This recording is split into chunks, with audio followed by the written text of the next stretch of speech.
Welcome to Dialogue. Chinese authorities have recently condemned the U.S. for arranging the stopover of Taiwan leader Lai Ching-te in the U.S. state of Hawaii last weekend.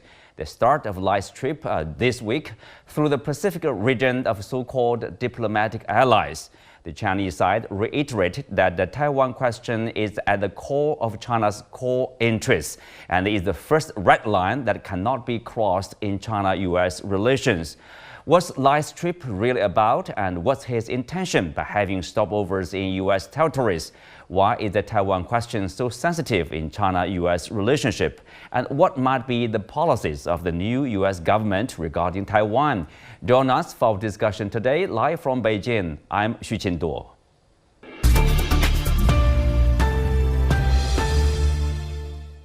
Joining me today are Dr. Zhao Hai, Director of International Political Studies of the National Institute for Global Strategy, Benjamin Norton, Founder and Editor-in-Chief of Geopolitical Economy Report, and Warwick Powell, a Senior Fellow at Taihe Institute. Welcome to the show. Zhao Hai, I will start with you. The Taiwan leader Lai Ching-te, as we said, he's known for being a politician who takes pride in being a, quote, practical worker of Taiwan independence. So his overseas trip is particularly, the stopovers in Hawaii and Guam, is with purpose probably to secede the territory, the island from China. What do you make of that? I think, first of all, this particular trip shows that he's no longer a practical supporter of Taiwan independence. He's actually active advocating for Taiwan independence. He's decided that he's going to go down that path continuously by showing off that he could visit the remaining so-called states maintaining diplomatic relations with the Republic of China, and also he's showing that by stopping in Guam and Hawaii and also making phone calls with U.S. congressional leaders, he has bipartisan support from the United States.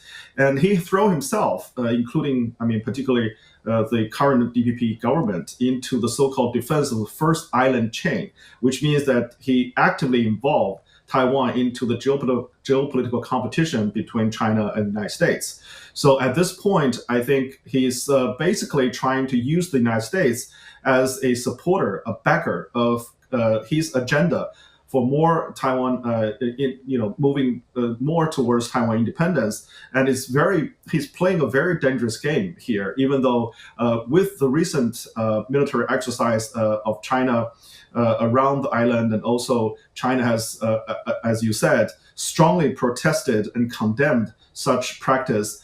He continued to do this, show that he has disregarded the peace and stability in the region. He is still trying to play his game and trying to involve the two biggest powers in the world. And I think this is, for the U.S. government, this is very dangerous. And at this particular moment, when one government transitions towards another, it's also a very vulnerable and sensitive timing.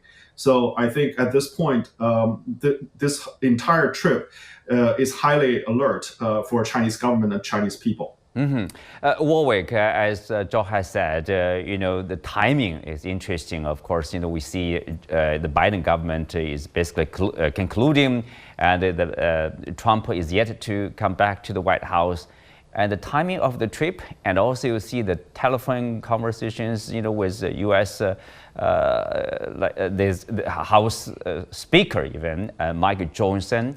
We know that the U.S. one-China policy basically forbids or prevents U.S. having an official relationship with Taiwan. So, as Zhao Hai also said, it seems like both sides have something for themselves. Taiwan secessionist, that's the agenda, and the U.S. they can use Taiwan as a tool against China. Absolutely, I think the timing is in large part about Lai Ching-te seeking to put some pressure on the incoming Trump administration as much as anything else, and to try to shape the context in which Trump's new administration takes shape over the course of the next 40 days or so before Inauguration Day. That's one point.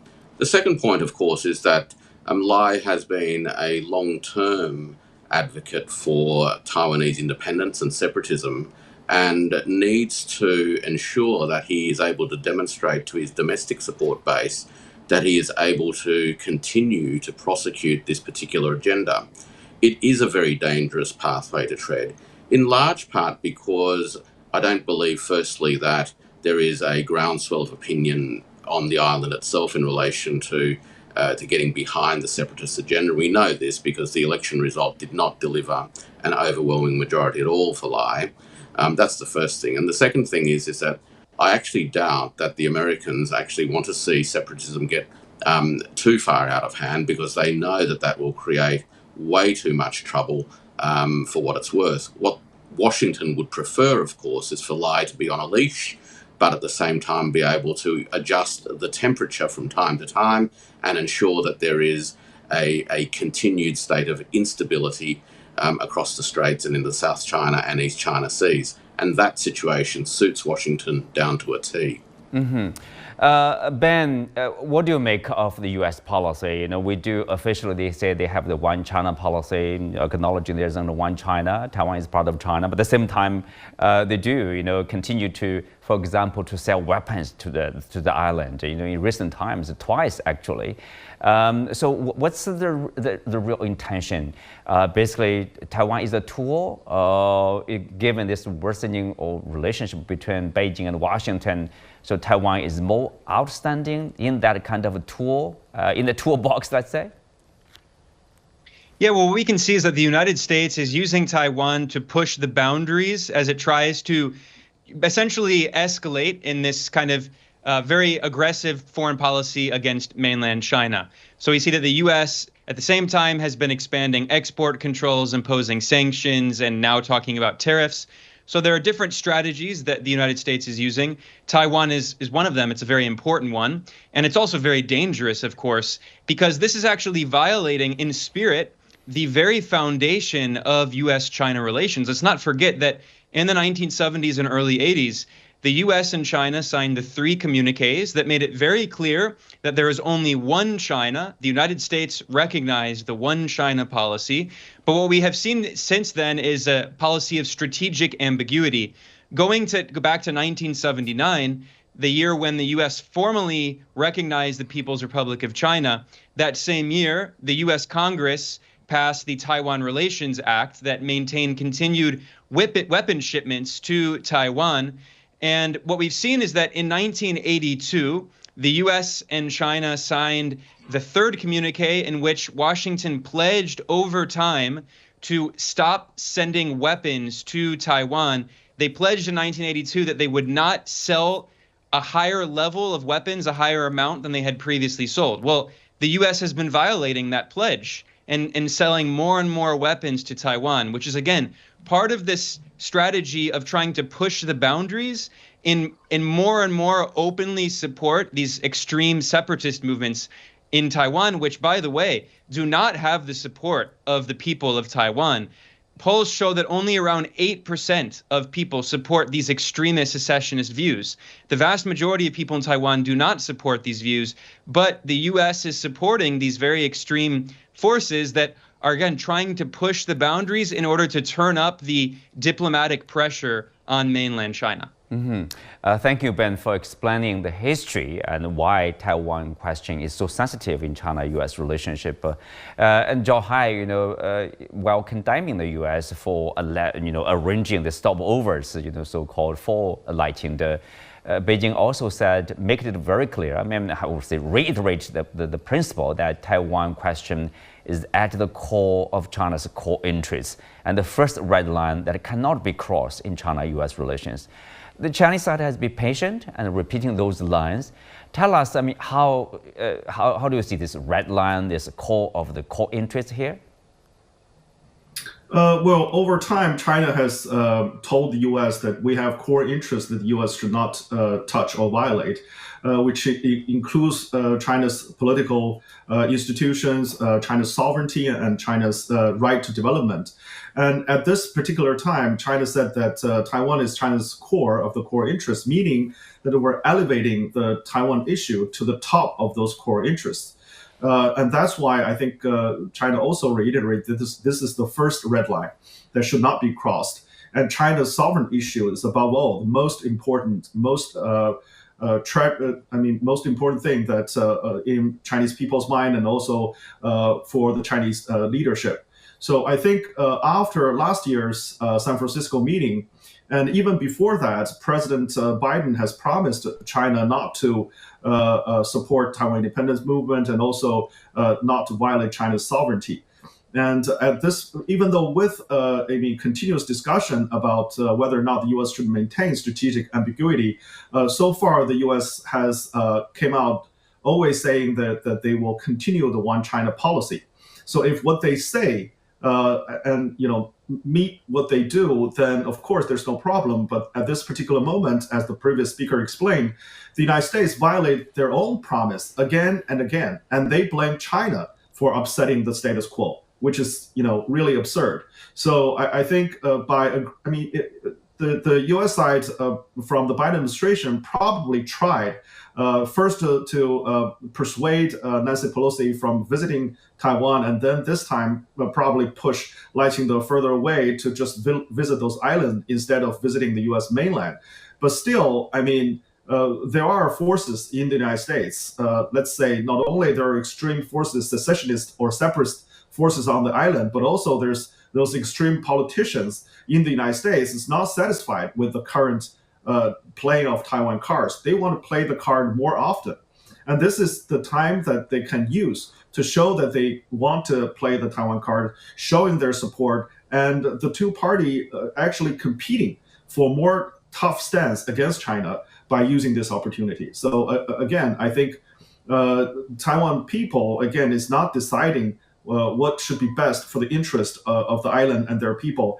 Now this is the game of the politicians trying to garner attentions and also trying to play each other and showing which one is tougher on China and how to get upper hands on China. And moving forward, I think when the Trump administration came in, they will find themselves in a very difficult position, because if they don't follow the current suit, and they will see themselves as soften their position on China. If they go further down the path and get tougher, that means they will go toe-to-toe with China and perhaps going into even military conflict in the region.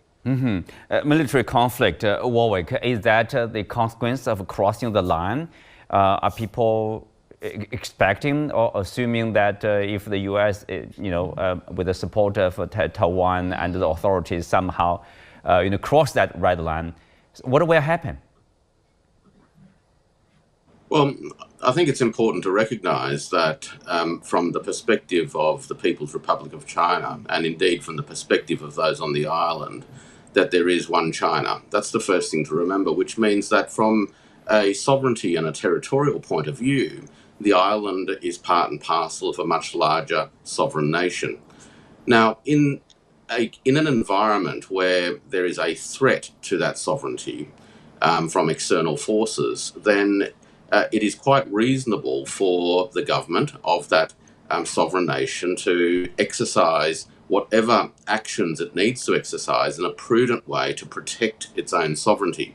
Now, I don't believe that means that the People's Liberation Army would, quote, invade, unquote, Taiwan. Firstly, by definition, you can't invade your own country. But secondly, I don't believe that is a necessary part of the action that would be taken to protect the island and its sovereign status within the context of one China.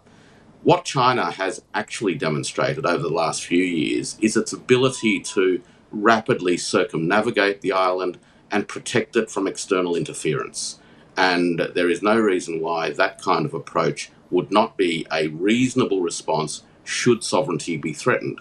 Now, how external forces then respond to that will ultimately determine what happens next. And this is the dangerous point, because if external forces believe that they have a right to interfere in the sovereign issues of a sovereign country, then there will be trouble.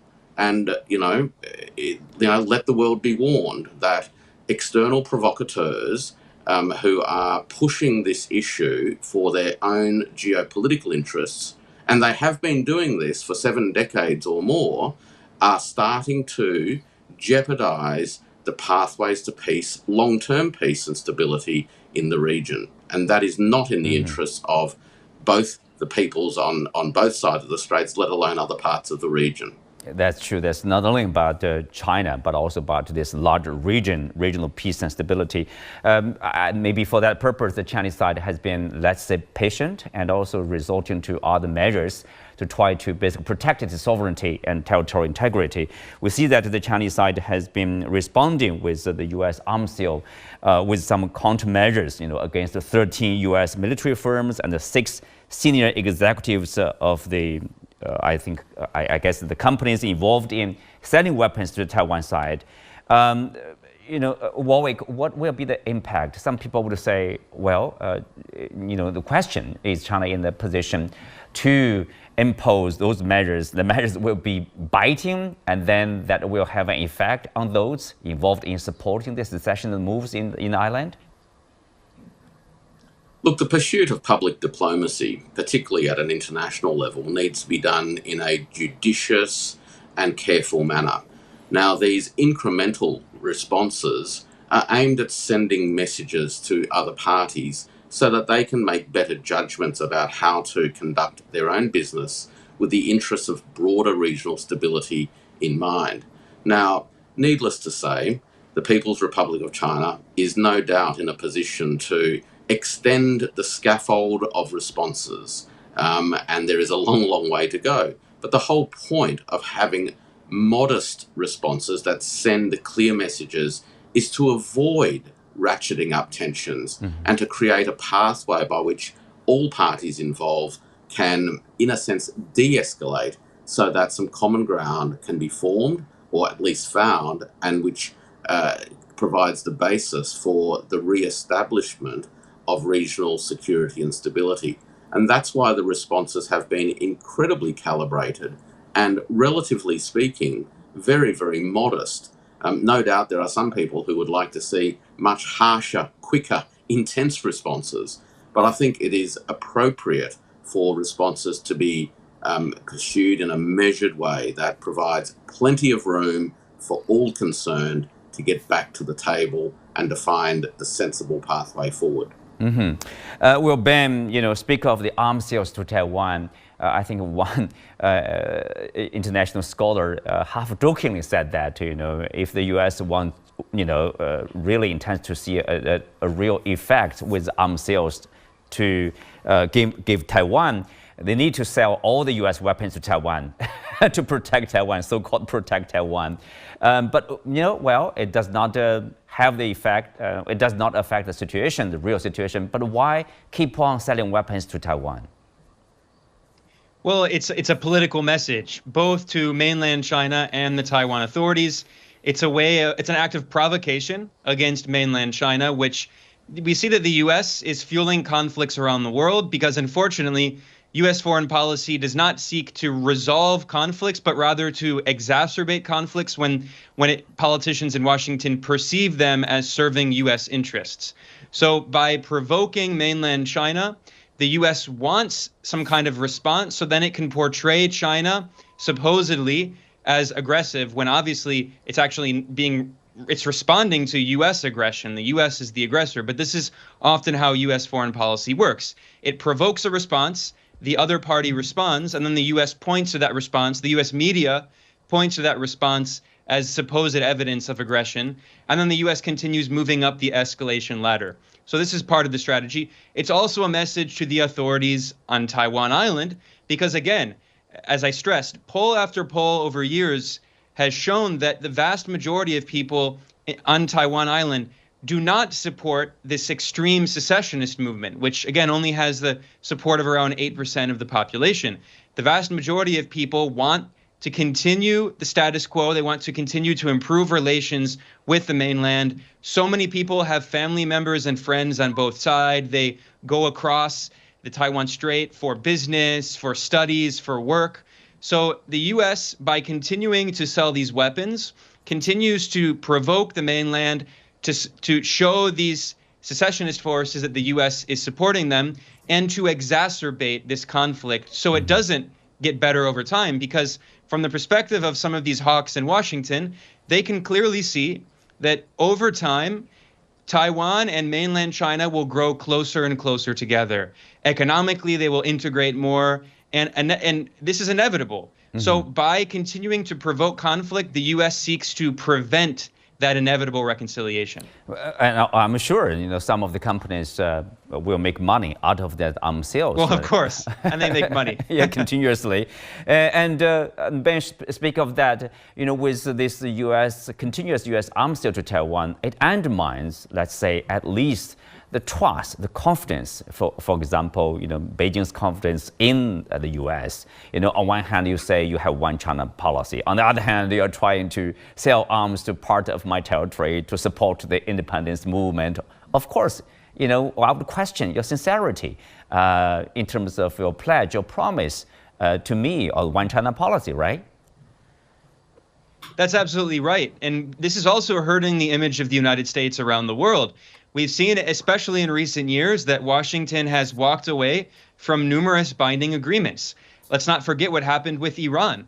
The United States signed the JCPOA, a nuclear deal with Iran. And then there was a change of government, and the U.S. government under Trump withdrew and tore up that agreement. Now we see that the United States is violating the spirit of these very important agreements that the U.S. signed with the People's Republic of China in 1972, 1979, and 1982. These are the very foundations of U.S.-China relations. And by violating the spirit of that, not only is this causing significant damage to U.S.-China relations, it's showing many people around the world, countries, organizations, companies, that they have to have a second thought if they're going to work with the U.S. government, because the U.S. government can decide one day that it simply no longer wants to abide by its agreements. Or there could be a change in government from a Democrat to a Republican, and suddenly the U.S. violates these binding agreements, which is very irresponsible. Zhao Hai, because the U.S. is going to have a new government, Trump is going to return to the White House. And of course, people pay close attention to, how his Taiwan policy will be, basically. In one interview, people talked about the final ultimate reunification across the straits, the island with the mainland there. And then what would he do? He said about more tariffs on the Chinese goods, which sounds very different from what Biden has said, sometimes intentionally or unintentionally. He talked about military defending Taiwan. What do you see, as the possible policies of the Trump government?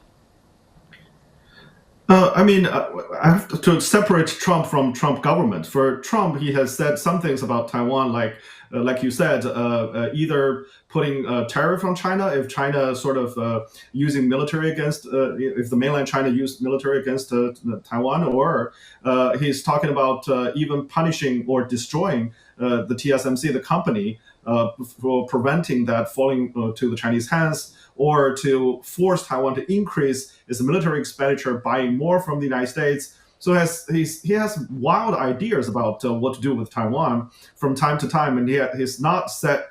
Focused on the strategic aspect of Taiwan. But many people believe that shows his business side of his character, because perhaps he could do a deal with China and selling Taiwan out. That's some of the Americans' doubts. But I think from a strategic community's perspective in the United States, they're basically saying that the Trump administration, particularly if you look at the candidates of the current cabinet, you will see that those people are very hawkish on China-U.S. relations, and they are very supportive of Taiwan, particularly for defense of Taiwan.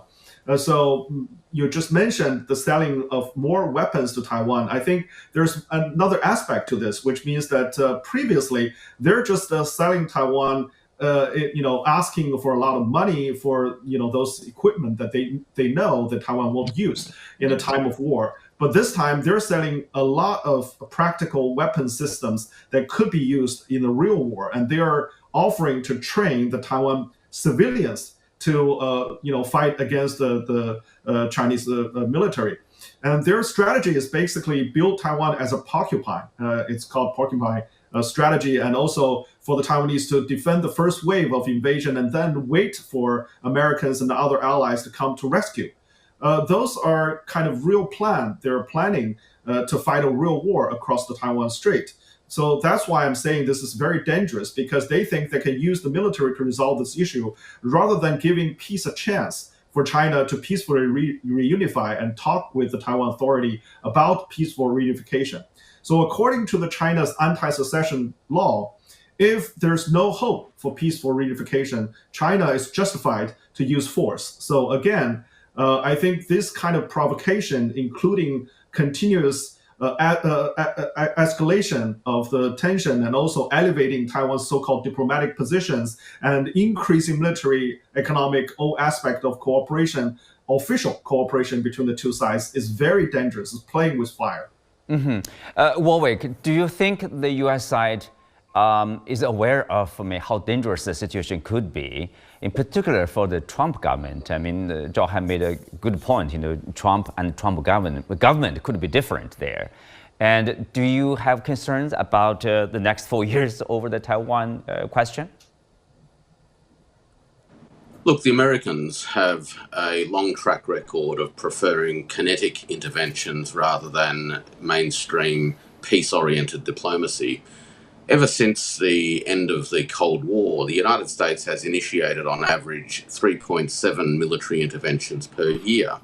This is form. The Americans in Washington, the neocons and the military-industrial complex prefer to pursue military actions in the face of potential disputations, and they certainly prefer to do it with other people's lives. And they've done this all across the world. The message that must be heeded is in Taipei and across the Taiwan island itself, and that is, don't think that American sincerity will go to a point where Americans will put Americans on the line for the lives of people on Taiwan. The Americans have shown time and time again that they will not do that. They will take people up the primrose path, they will throw them under the bus, and in fact we have seen in the last week Secretary of State Antony Blinken arguing for Ukrainians to conscript 18 to 25-year-olds. They don't care about the lives of other people. They only care about the geopolitical and financial interests of the United States. So this is a question of American insincerity, and that is why it's dangerous. Ben, you were nodding your head, so I totally agree with what Warwick has said. The Secretary of State Clinton, he talked about urging the Ukrainians in 18 and above to join the army. So that could happen. I mean, that's really worse in terms of disrespect of human life there. Yeah, well, unfortunately, as Warwick said, we've seen again and again in over decades with Democrats or Republicans in the White House that the U.S. has shown this willingness to, as they say, fight to the last Ukrainian or now potentially fight to the last Taiwanese, that the U.S. has used other territories in order to launch these kinds of conflicts against whom they perceive to be their geopolitical adversaries. And unfortunately, in Washington, if you listen to what people in think tanks are saying, more and more people are clamoring for some kind of military conflict. We even hear some very aggressive rhetoric from people in the Pentagon and the U.S. military. So I hope level heads will prevail. I hope there will not be some kind of conflict. But I think people in Taiwan very much need to realize that, as Warwick said, that if there is some kind of conflict, the United States is not supporting them out of benevolence. It's supporting them out of the realpolitik, and they're the ones who, unfortunately, will be suffering. Yes. Well, with that, we are concluding today's discussion. Many thanks to our guests. You can also watch us on the CGTN app on YouTube. I'm Xu Qinduo. Thanks for being with us. See you next time.